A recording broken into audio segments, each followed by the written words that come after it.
AP ఎన్నికల ఫలితాలపై నేతల రియాక్షన్ ఏంటి ఇప్పుడు చూద్దాం. ఇవాళ ఈ కూటమికి ప్రజలందరూ కూడా అనూహ్యమైనటువంటి విజయాన్ని అందించారు.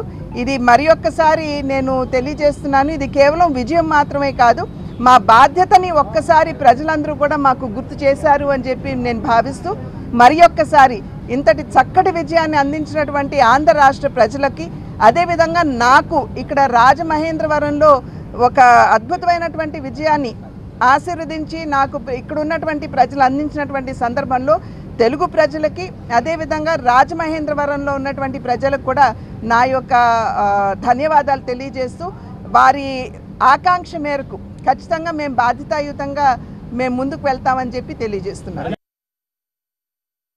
మా రాప్తా నియోజకవర్గంలో దాదాపు 23,329 ఓట్ల మెజార్టీతో మమ్మల్ని ఈరోజు గెలిపించిన ప్రజలు మా రాప్తా నియోజకవర్గం ప్రజలు. ఈ గెలుపు మా రాప్తా నియోజకవర్గం ప్రజలకే అంకితం చేస్తానని ప్రత్యేకంగా కూడా నేను చెప్తున్నాం.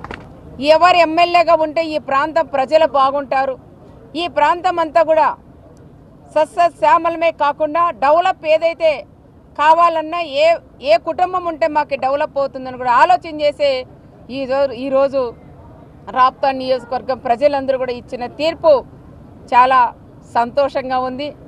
ఎవరైతే నాకు సహకరించినారో ఓటేశారో అందరికీ కూడా నేను శిరస్సు వంచి పాదాభివందనం కూడా నేను తెలియజేస్తున్నాను. ఇంకా 9 రౌండ్లు కౌంట్ చేయాలి సుమారుగా. ఈ 9 రౌండ్లలో సుమారుగా 30,000 ఓట్ల మెజార్టీతో డిక్లేర్ చేశారు. ఇప్పుడు ఇంకో 9 రౌండ్లు అయితే తెలుస్తుంది క్లియర్ కట్.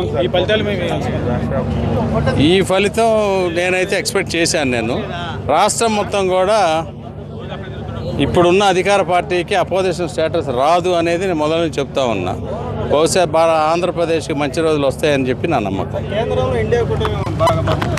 రాష్ట్రంలో తెలుగుదేశం పార్టీ సునామీ చంద్రబాబు గారి నాయకత్వం మీద, జగన్మోహన్ రెడ్డి అరాచక పాలన మీద, దుర్మార్గ పాలన మీద, నిరంకుశ పాలన మీద, అప్రజాస్వామిక పాలన మీద విసిగి వేసారిపోయినటువంటి ప్రజానీకం ఈ రాష్ట్రం కోసం, తమ కుటుంబ భవిష్యత్తు కోసం, తమ పిల్లల భవిష్యత్తు కోసం చంద్రబాబు నాయుడు గారిని ఇవాళ ఒక సునామీలాగా గెలిపించినటువంటి పరిస్థితి కళ్ళ ముందు కనపడతా ఉంది. ఈ ప్రజలు ఇచ్చినటువంటి తీర్పు ఈ 5 సంవత్సరాలకే కాదు, ప్రజాస్వామ్య చరిత్రలో